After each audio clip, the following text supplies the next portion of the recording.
আসসালামু আলাইকুম।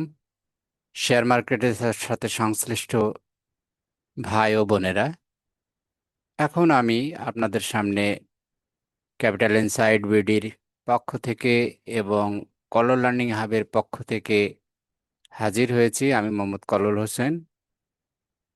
আমি নতুন একটা টুলস বা ড্যাশবোর্ড তৈরি করেছি ক্যাপিটাল ইনসাইড বিডিতে, যেটার মাধ্যমে আপনি সহজেই বর্তমান যে আর্নিং এর হার মধ্যবর্তী, যেটাই আসলে উপরে নির্ভর করে একটা কোম্পানি তার ডিভিডেন্ড দেওয়ার সক্ষমতা কতটুকু। আমরা জানি অতীতের যে রেকর্ডগুলো আছে, 4 বছর 5 বছরের আমরা যদি ট্রেন্ড দেখি, তাহলে যেমন একটা ধারণা পাই ওই কোম্পানি কেমন ডিভিডেন্ড অতীতে দিয়েছে বা তার গ্রোথ রেট কেমন, পিপিএস কেমন ছিল, এইগুলো। কিন্তু ওইগুলো কিন্তু আমার আগের আগে 5 বছর বা 1 বছর আগে ডিভিডেন্ড দিয়েছে ভালো, এই বছর দিবে তার কোনো গ্যারান্টি নেই। কিন্তু গ্যারান্টি বলতে কি একটা প্রত্যাশা আমরা করতে পারি, যদি যদি আমরা দেখি যে বিগত দিনের ট্রেন্ডগুলো ভালো ছিল, পাশাপাশি চলতি বছর যেটার উপর ভিত্তি করে সে ডিভিডেন্ড ডিক্লার করবে অন্তর্বর্তীকালীন প্রথম কোয়ার্টার, দ্বিতীয় কোয়ার্টার, তৃতীয় কোয়ার্টার। বিশেষ করে যেসব কোম্পানিগুলোর জুনে বছর শেষ হয়, এখন আপনার আগস্ট মাস, এইগুলো এটা কিন্তু এখন অ্যাকাউন্টস ফাইনাল করে তারা ডিভিডেন্ড দিবে। তাহলে ডিভিডেন্ড দেওয়ার ক্ষেত্রে আপনাকে অবশ্যই 9 মান্থের তাদের যে পারফরমেন্স, এটা আপনাকে দেখতে হবে, যে কোম্পানির বছর শেষ 30শে জুন, আর যেটার বছর শেষ ডিসেম্বর, তাদের হাফ ইয়ারলি পর্যন্ত এসেছে রিপোর্ট। তো আপনাকে হাফ ইয়ারলি রিপোর্টটা দেখতে হবে যে হাফ ইয়ারলিতে কার কি পজিশন আছে। এভাবে গ্রাজুয়ালি আপনাকে মুভ করতে হবে। এবং কিছু কোম্পানি আছে, দুইটা কোম্পানি, যেমন তাদের বছর শেষ 31শে মার্চ, যেমন বার্জার এবং মেরিকো। তো এদের আপনার অলরেডি তাদের বছরের ফাইনাল হয়ে গেছে, যে ফার্স্ট কোয়ার্টারের 30শে জুনের আর্নিংও চলে এসেছে। তো আমাদের এই যে অন্তর্বর্তীকালীন যে ইয়াটা আসতেছে, আপনার ইপিএস, তাদের আর্নিং এর যে ডিক্লারেশন বা ডিসক্লোজ করতেছে, এটার উপর ভিত্তি করে কিন্তু আমাদেরকে ডিসিশনটা নিতে হবে। তো আমার এই ড্যাশবোর্ডে আপনি যেটা দেখতে পাবেন, আপনি ইপিএস এর গ্রোথ লিডার কারা এবং ইপিএস বৃদ্ধির যে হার, সেটা তে কারা এগিয়ে আছে, যাতে করে আপনার কুইক আপনার যে ডিসিশন নিতে পারেন। তো আমি কথা না বাড়িয়ে আমি মূল আলোচনায় যাব। এর মধ্যে বলে রাখি, যারা আমার চ্যানেলটা ইতিমধ্যে সাবস্ক্রাইব করেছেন, অসংখ্য ধন্যবাদ। আর যদি কেউ না করে থাকেন, আশা করি করবেন নতুন নতুন ভিডিও এবং আপডেট পাওয়ার জন্য। রিয়েলি আমার ক্যাপিটাল ইনসাইট ভিডিওতে অনেক স্মার্ট টুলস আছে, যেগুলো আপনারা সহজে ইউটিলাইজ করে বিনা পয়সায় ফ্রিতে আপনি অনেক কিছু অ্যানালিসিস পাবেন এখানে। তো চলুন আমরা যাই। তাহলে এটা যাওয়ার বুদ্ধিটা কি, আমাকে আমার মেন ড্যাশবোর্ডের আমার যে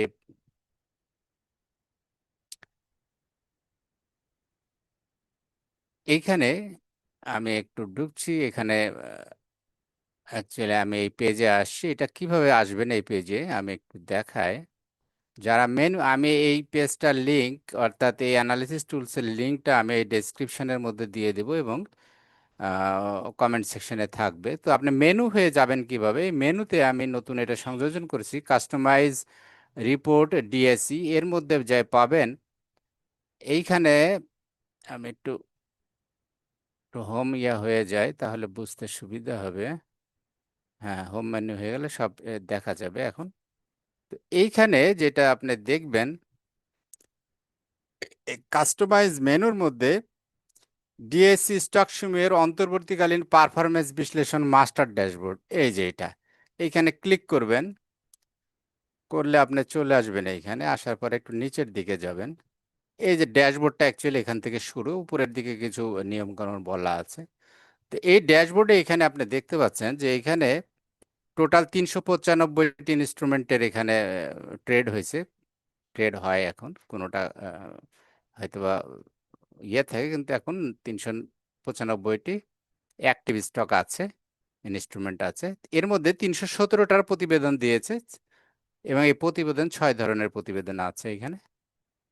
তো এখানে দেখা যাচ্ছে 71% কোম্পানি তাদের ইপিএস পজিটিভ, আর বাদ বাকিগুলো মোটামুটি 29% লস বা ডিক্লেয়ার করেন এরকম কিছু। তো এখানে যেটা পাবেন ডিসেম্বরের 31, অর্থাৎ যাদের বছর শেষ, আমি বলে রাখি 4 ধরনের এখানে বছর শেষ আছে। মেজর হচ্ছে 30শে জুন আর 31শে ডিসেম্বর। তো 31শে ডিসেম্বর যাদের বছর শেষ তাদের কিন্তু এখন হাফ ইয়ারলি রিপোর্টটা জরুরি। তো এইখানে আমি দুটাই দেখাচ্ছি, দেখানো হয়েছে এখানে। তো প্রথম প্রান্তিকে আপনার হচ্ছে ইপিএস এর কারা লিডার, সবচেয়ে হাইয়েস্ট ইপিএস কাদের। 1 নম্বরে আছে বাটাসু, 27 টাকা 14 পয়সা। 2-এ রেকিট ব্যাংক 23 টাকা 26 পয়সা। লিনলেবিডি 7 টাকা 22 পয়সা। ইউনিলিভার 6 টাকা 29 পয়সা। এটা কিন্তু ইপিএস। এবং জিপি 4 টাকা 90 পয়সা। এটা হলো ফার্স্ট কোয়ার্টারের ভিত্তিতে যাদের বছর শেষ 31শে ডিসেম্বর। তো 31শে ডিসেম্বর তাদের বেশিরভাগই হাফ ইয়ারলি চলে আসছে, দুই একটা বাদে। তো হাফ ইয়ারলি তো আমরা দেখছি রেকিট ব্যান, হাফ ইয়ারলিতে রেকিট ব্যান হচ্ছে 1 নম্বরে, সেটা হলো 64.34 তার ইপিএস। বাটাসু 36.87 হাফ ইয়ারলির ভিত্তিতে ইপিএস। লিলেভিডি 12.78। জিপি 10.52। ইউনিলিভার 10.33। অর্থাৎ এদের হাইয়েস্ট ইপিএস এই 5টা কোম্পানির হাফ ইয়ারলির ভিত্তিতে। আচ্ছা, এবার জুন 30 অনুযায়ী যদি আমরা দেখি তাহলে প্রথম প্রান্তিকে জুনের প্রথম যে 5টা ইপিএস বেশি ছিল তার মধ্যে পদ্মা অয়েল 16 টাকা 4 পয়সা ইপিএস, ইস্টার্ন লুব্রিকেন্ট 15 টাকা 68 পয়সা, মেঘনা পেট্রোলিয়াম 14 টাকা 29 পয়সা, যমুনা অয়েল 13 টাকা 37 পয়সা, স্কয়ার ফার্মা 8 টাকা 35 পয়সা। আর অর্ধবার্ষিক অনুযায়ী পদ্মা অয়েল 30 টাকা 54, মেঘনা পেট্রোলিয়াম 28 টাকা 59 পয়সা, যমুনা অয়েল 19 টাকা 63 পয়সা, ইস্টার্ন লুব্রিকেন্ট 19 টাকা 53 পয়সা, স্কয়ার ফার্মা 16 টাকা 56 পয়সা। এটা প্রথম 5টা অর্ধবার্ষিক। তো এইটা যেহেতু 30শে জুন বছর শেষ, এটার কিন্তু ইম্পর্টেন্ট হচ্ছে সবচেয়ে 31শে মার্চ, অর্থাৎ 9 মাসের যে রিপোর্ট। কারণ এদের 30শে জুন মানে এখন অ্যাকাউন্ট ফাইনাল হবে, এই বিশেষ করে এই 9 মাসের ইপিএস এবং পরের 3 মাসে তাদের আর্নিংস, এই দুইটার উপর দিয়ে তো বছর হিসাব হবে।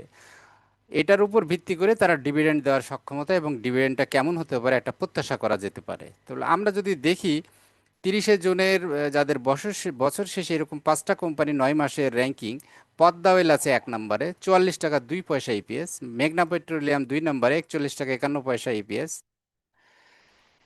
ইস্টার্ন লুব্রিকেন্ট 28 টাকা 64 পয়সা।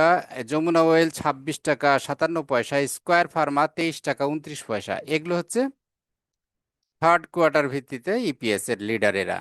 আচ্ছা, এবার অন্যান্য ক্যাটাগরির মধ্যে আমরা যদি দেখি, দুইটা কোম্পানি মেরিকো এবং বার্জার।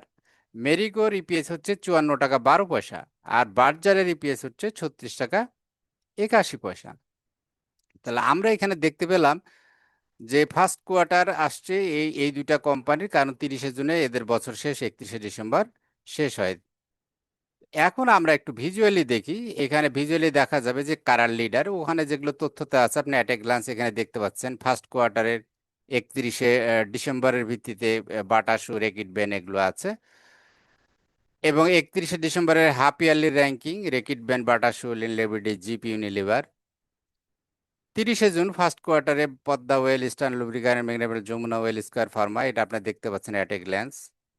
অর্ধবার্ষিকের পারফর্মার কারা: পদ্মা অয়েল, মেঘনা petroleum, Jamuna oil, eastern lubricant, square pharma. এবং থার্ড কোয়ার্টার অর্থাৎ 30শে জুনের ভিত্তিতে যাদের বছর শেষ থার্ড কোয়ার্টারের রিপোর্ট, সেখানে পদ্মা অয়েল, মেঘনা পেট্রোলিয়াম, ইস্টার্ন লুব্রিক্যান্ট এগুলো গ্রাফিক্যালি সেম জিনিসই এখানে দেখানো। অন্যান্য প্রান্তিকের মধ্যে মেরিকো আছে 54 টাকা 12, এবং বার্জার আছে 36 টাকা 81 পয়সা। তো এইখানে আরো কিছু ইনফরমেশন দেওয়া আছে। এখানে ইপিএস লিডার বোর্ড, এখানে 10টা র্যাঙ্কিং দেওয়া আছে। এনএবি লিডার বোর্ড, সবগুলোর এনএবি নাই, যে কটা পাওয়া গেছে এখানে অনেকগুলো এনএবি ডিক্লেয়ার করে না। এবং মুনাফার তথ্য আসলে নাই, এটা আমি করে রেখেছি ফরম্যাটটা, পরবর্তীতে যদি মুনাফার ইয়েটা হয়। তো আমি যেটা আর একটা জিনিস দেখাবো এখানে, এবং আপনি যদি দেখতে পান যে এই সেক্টর বিশ্লেষণে এইখানে গড় ইপিএস হচ্ছে ফুয়েল সেক্টরে 6.80, এবং সর্বোচ্চ ইপিএস 413 টাকা 5 পয়সা, সর্বনিম্ন মাইনাসও আছে 60 টাকা 19 পয়সা। ফার্মাসিউটিক্যালের গড় ইপিএস 5.41। এবং সর্বোচ্চ ইপিএস 114 টাকা 38 পয়সা, এবং মাইনাসও আছে এখানে। টেলিকমিউনিকেশনের গড় ইপিএস 5 টাকা 30 পয়সা, এখানে মাইনাস নাই। সর্বোচ্চ ইপিএস 21 টাকা 88 পয়সা। এইভাবে এখানে আপনার সবগুলোরই এখানে র্যাঙ্কিং দেওয়া আছে, আপনি দেখতে পাবেন। এখানে একটা বিশ্লেষণ করে দেওয়া আছে যে কোনটার কি অবস্থা আগস্টের 26 ভিত্তিতে। তা আমরা যদি দেখি বাজারে পরিসংখ্যান অনুযায়ী গড় ইপিএস 1.22, এবং ইতিবাচক ইপিএস ইয়েগুলো বাদ দিলে 68%, গড় এনএবি 2.47। এখন যেটা বিষয় নিচে আমরা যেটা ইম্পর্টেন্ট, অন্তর্বর্তীকালীন ইপিএস বৃদ্ধির হার কত। আমরা তো দেখলাম ওগুলো ইপিএস, কিন্তু আমরা এখানে বৃদ্ধির হারটা কেমন।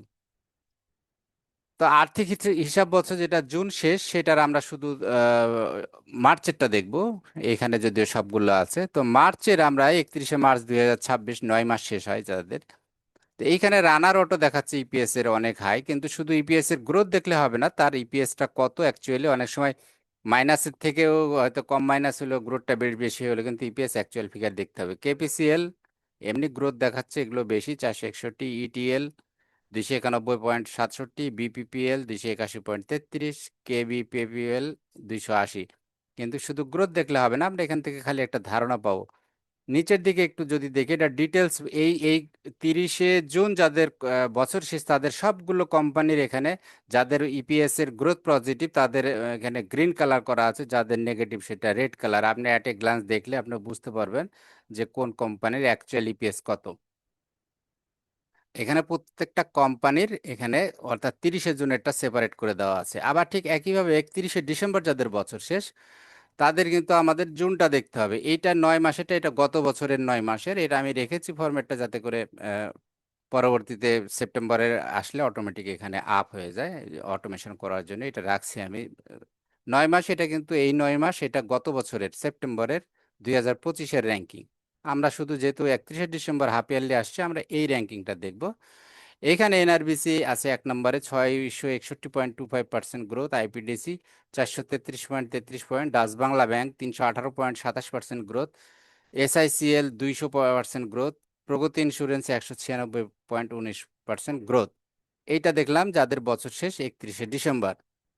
এবার 31শে মার্চ বছর শেষ দুইটা কোম্পানি আছে, বার্জার আর মেরিকো। তো এইখানে আমরা দেখতে পাচ্ছি যে মেরিকোর ইপিএস এর গ্রোথ কিন্তু -12। যদিও সে লিডার ইপিএস এ, তার বেশি ইপিএস বার্জারের চেয়ে, কিন্তু এখানে সে মাইনাস করছে, অর্থাৎ তার গ্রোথটা নেগেটিভ এবছর ফার্স্ট কোয়ার্টারে 12.38% মাইনাস। আর বার্জারের কিন্তু আবার 103.26% পজিটিভ গ্রোথ। 103.26, এটা একটু দেখার বিষয় আছে।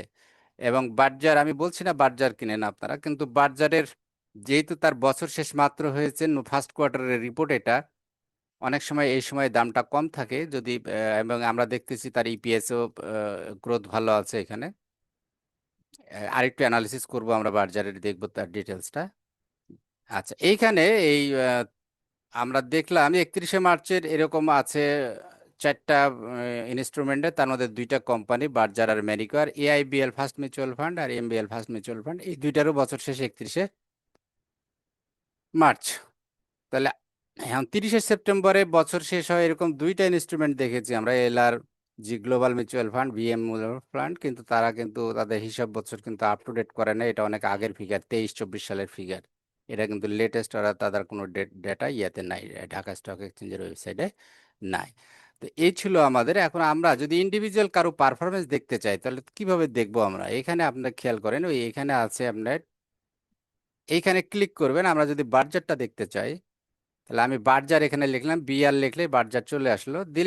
দিয়ে দেখুন এখানে লেখা আছে ডান পাশে, এখানে আমি ক্লিক করব। ক্লিক করলে বার্জারের ডাটাটা আমি দেখতে পাচ্ছি যে তার বছর শেষে 31শে মার্চ পূর্ববর্তী ইপিএস 18 টাকা 11 পয়সা ছিল, এবং সেটা গত বছরের 30/6/25 সালের, অর্থাৎ গত বছরের ফার্স্ট কোয়ার্টারের ইপিএস ছিল 18 টাকা 11 পয়সা। বর্তমান বছরের 30/6/26-এর ফার্স্ট কোয়ার্টারের ইপিএস আসছে 36 টাকা 81 পয়সা। এবং ইপিএস এর গ্রোথ হচ্ছে মানে ইয়ার ওভার ইয়ার, অর্থাৎ গত বছরের থেকে এই বছরের 103.46। 26%। এটা ভার্টিক্যাল অ্যানালিসিস করা হয়েছে গত বছরের ফার্স্ট কোয়ার্টার থেকে এই বছরের ফার্স্ট কোয়ার্টার। এবং যেহেতু তার আর কোনো হাফ ইয়ারলি বা Q9 আসে নাই, এগুলো সব জিরো জিরোই থাকবে স্বাভাবিক কারণে। আচ্ছা, এখন এইটার আমরা একটু বার্জারের দেখলাম যে তার আমি বেসিক্যালি বার্জারের এখানে অ্যানালিসিসটাই আজকে করব বার্জারের উপরে। তো এইখানে আমরা দেখলাম যে তার ইপিএস এর গ্রোথ কিন্তু অনেক ভালো, ডাবল গত বছরের চেয়ে এই বছর 36.81, 103.26% তার গ্রোথ। তাহলে আমরা একটু তার পিই রেশিও, প্রাইসের কি অবস্থা, এগুলো একটু দেখি। তো কোথায় দেখবেন আপনি, এইটারই উপরের দিকে সব লিঙ্ক দেওয়া আছে। এইটার উপরের দিকে একটু চলে যাবেন, এখানে সব গুরুত্বপূর্ণ লিঙ্কগুলো এক জায়গায় মেনু হয়ে যেতে পারবেন, কিন্তু এখানে দেওয়া আছে আপনার। আচ্ছা, এখানে প্রথমে কি আছে, তার মৌলিক বিশ্লেষণ। আপনি যদি বার্জারের মৌলিক ইয়া দেখতে চান, এখানে ক্লিক করবেন। ক্লিক করলে আপনার এই স্ক্রিন চলে আসবে। এইখানে আমি এইটা এখন একটু শেয়ার দিই যাতে বুঝতে পারেন। মৌলিক বিশ্লেষণ আপনারা দেখেছেন, আমি জাস্ট খালি একটু দেখে এই স্ক্রিনটা শেয়ার দিই যাতে করে আপনি বুঝতে পারেন। 1 সেকেন্ড। হ্যাঁ, ডিএসসি শেয়ারের তাহলে একটু মৌলিক। আচ্ছা, মৌলিকটা আমরা একটু দেখে আসি। এখানে কি কি দেখবো আমরা, এখানে কিছুই না, আমি ডাইরেক্ট ইয়েতে চলে যাব। এইখানে কারা লিডার টিডার অনেক কিছু আছে। এখানে আমি জাস্ট খালি ইয়েতে যাব, স্টক। আমি এখানে বার্জার সিলেক্ট করলাম, বার্জার। এই যে এখানে বার্জারের মৌলিক তথ্যগুলো চলে আসলো এখানে, অর্থাৎ তার AGM year ending 31/3/25, last AGM হয়েছে 25/8/25, হাফ ইয়ারলি গ্রোথ, এগুলোর আচ্ছা, এইখানে আমরা দেখতে পাবো হাফ ইয়ারলি গ্রোথ, যেহেতু হাফ ইয়ারলি তার ফিগার নাই। তার ইপিএস কত, 72 টাকা 66 পয়সা। 5 ইয়ার্স অ্যাভারেজ ইপিএস 65 টাকা 64 পয়সা। EPS ratio, sorry, P ratio 24 টাকা 71 পয়সা। 5 ইয়ার্স অ্যাভারেজ পি রেশিও কত, 27 টাকা। এটা হলো 5 ইয়ার্স এর অ্যাভারেজ পি। আর এখনকার পি আমরা একটু দেখব। এই যে পি রেশিও অন August 12, আজকে আগস্টের 13 তারিখ, গতকালের প্রাইস 10.15, 10.15। তাহলে এইটা একটু ভাবার বিষয় আছে। আরগুলো আমরা এখান থেকে আর এই যে ডিভিডেন্ড কেমন দিয়েছে সব এখানে আছে। 5 ইয়ার্স অ্যাভারেজ ক্যাশ ডিভিডেন্ড 440%, 440%। আমরা ডিভিডেন্ডের তথ্য দেখব। তো এইটা এখানে দেখার পরে আমি এখন আমরা মেন ড্যাশবোর্ডে আবার যাই। এইখানে আপনার আরো কি জিনিস দেখতে পাবো আমরা, অর্থাৎ তার গত 5 বছরের অডিটেডের আয় ব্যয়ের কি পরিস্থিতি ছিল আমরা এখানে দেখতে পাবো। তার চলমান পি রেশিও এখানে দেখতে পাবো আমরা। এখানে দেখতে পাবো আর অডিটেড ফাইন্যান্সিয়াল অ্যাকাউন্টস তার কি অবস্থা ছিল, সবগুলো এখানে কিন্তু আমরা দেখতে পাবো। আমরা একটু প্রাইস বিশ্লেষণটা একটু দেখে আসি, তার প্রাইস চার্টটা। এখানে একটু তার প্রাইস পারফরমেন্সটা একটু দেখে আসি। শেয়ারের পারফরমেন্স, এইখানে আমরা এগুলোর পেজগুলো সবগুলো লিঙ্ক কিন্তু এখানে দেওয়া আছে। আপনি ওখানে ক্লিক দিয়ে যেতে পারবেন, এক জায়গায় থেকে সব অ্যানালিসিস গুলো করতে পারবেন। এইখানে এসে জাস্ট আমি বার্জার এখানে দিলাম। দেওয়ার পরে আমি এখানে প্রাইস, আমি তা দেখি তার অতি আপনি ঢাকা স্টক এক্সচেঞ্জে 2 বছরের বেশি পাবেন না। আমার এখানে মোটামুটি 4 বছরের উপরে ডাটা আছে। আমি 22 সাল সিলেক্ট করলাম, দিয়ে আমি গ্রাফ দেখবো, শুধু গ্রাফ। গ্রাফে ক্লিক দিলাম। আপনি যদি বাজারের এই প্রাইস লেভেলটা একটু দেখেন, প্রাইস কিন্তু ডাউনওয়ার্ড, এখন কিন্তু ডাউনের দিকে আছে। এইখানে লাস্টে নাম ছিল, এখানে নেমে একটু উঠে এখানে আছে। কিন্তু আমরা যদি ওভারঅল দেখি, আমরা কিন্তু তার ইপিএস কিন্তু তার এবার গ্রোথ ভালো আছে। যদি এই গ্রোথটা ঠিক থাকে হাফ ইয়ারলিতে, যে আশা করা যায় যে এটা উপরের দিকে উঠবে। আবারও বলি, এটা কিন্তু অ্যাডভাইস হিসেবে নেবেন না যে আপনার কথা শুনে আমি বার্জার কিনে লস খেয়েছি, তা কিন্তু না। আমি বলতেছি আপনারা নিজেরা অ্যানালিসিস করবেন। এটা আমার ফাইন্ডিংসে আসছে, আমি জাস্ট আলোচনার খাতিরে করছি যে এই বিষয়গুলো এরকম ঘটতে পারে। কিন্তু অবশ্যই আপনারা নিজেরা অ্যানালিসিস করবেন, অন্য কারো এক্সপার্টের সাথে পরামর্শ নেবেন। আমি সাধারণ মানুষ, আমি জাস্ট আমার যতটুকু অবজারভেশন এইটুকু আপনাদের কাছে তুলে ধরছি। এটা কোনো অ্যাডভাইস হিসেবে নেবেন না যে আপনি কিনতে বলেছেন। তো এইখানে আমরা দেখতেছি প্রাইস ওভারঅল ডাউন, কিন্তু আমরা এই বিগত 23-এর জানুয়ারির 1 থেকে 2023 সাল থেকে যদি আমরা আজকে এই আহ, গত মাসের ডাটা পর্যন্ত, মানে actually up to date data পর্যন্ত যদি দেখি, তাহলে পর আমরা দেখতেছি এটা কিন্তু প্রাইস ডাউন ট্রেন্ড, প্রাইস নিচের দিকে নামতেছে। কিন্তু এটা কখনো উঠে কখনো নামে, কিন্তু এখন মোটামুটি নিচে নামার পরে আবার কিন্তু উঠেছে। তো যদি এটা কিন্তু ডিভিডেন্ড পরবর্তী অবস্থা, এরপরে হাফ ইয়ারলি আসবে আপনার হলো অক্টোবরের দিকে, যে তখন যা যদি আবার যে হারে 103% প্রফিটের গ্রোথ আছে, এবার ইপিএস এর গ্রোথ আছে ফার্স্ট কোয়ার্টারে, যদি এরকমই ওইদিকে যে আবার এই গ্রোথটা ঠিক থাকে, তাহলে কিন্তু এর প্রাইসটা উঠে যাওয়ার সম্ভাবনা আছে। তো এইভাবে আপনারা এই টুলসগুলো ব্যবহার করে ইজিলি, আমি আবার ড্যাশবোর্ডে ফিরে যাচ্ছি, যেটা নিয়ে আমাদের আলোচনা হচ্ছিল, মূল আলোচনা, আমি সেখানে আবার যাচ্ছি। তো আপনারা এই ড্যাশবোর্ডটা ব্যবহার করে, যেটা নিয়ে কথা হচ্ছে এখন, যে আপনার পারফরমেন্সগুলো ট্র্যাক করার, এটা একটা, আমি মনে করি যে একটা আপনাদের জন্য একটা গুরুত্বপূর্ণ, এটা একটা টুলস, কিন্তু এটা আপনি অ্যাট এ গ্ল্যান্স কারা ভালো করছে ইপিএস এ এবং তাদের গ্রোথটা কেমন, গ্রাফিক্যালি ইয়ে সহ সবগুলো জিনিস এখানে একসাথে দেখতে পাবেন। এবং পার্টিকুলার কোনো স্টকের আপনি যদি তার গ্রোথ বা তার ইয়ে দেখতে চান, এখানে জাস্ট খালি সিলেক্ট করবেন, এই যে এখানে সিলেক্ট করবেন, করে এখানে দেখুন ক্লিক করলে এটা চলে আসবে। যে কোনোটা দিবেন আপনি। এখানে যদি আমরা দিই সে পদ্মা ওয়েল দিলাম, দিয়ে ক্লিক করলাম, পদ্মা ওয়েলের ডাটাটা আসছে। তার বছর শেষ 30শে জুন, এবং Q1 ইপিএস ছিল 12 টাকা 67 পয়সা, এটা গত বছরের।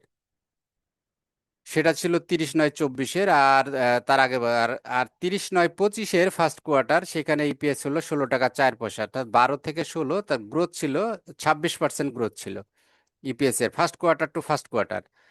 আচ্ছা, হাফ ইয়ারলি যদি ধরি, 2024 সালের হাফ ইয়ারলিতে ছিল 25 টাকা 40 পয়সা, আর 25 সালের হাফ ইয়ারলিতে আসছে 30 টাকা 34 পয়সা, 31/12/25-এ হাফ ইয়ারলি, সেখানে 20% গ্রোথ। আচ্ছা, এরপরে আসছি আমরা হাফ ইয়ারলি।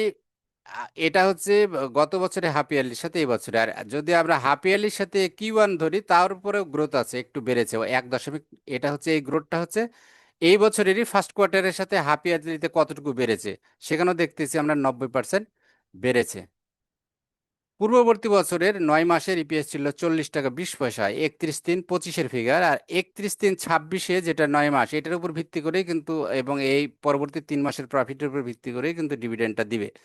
তাহলে আমরা দেখতে পাচ্ছি ইপিএস 44 টাকা 2 পয়সা হচ্ছে এই বছরের 31/3/26-এর ইপিএস, আর 31/3/25-এর ইপিএস ছিল 40 টাকা 20 পয়সা। তাহলে এখানে বেড়েছে কত পার্সেন্ট? 9.50%।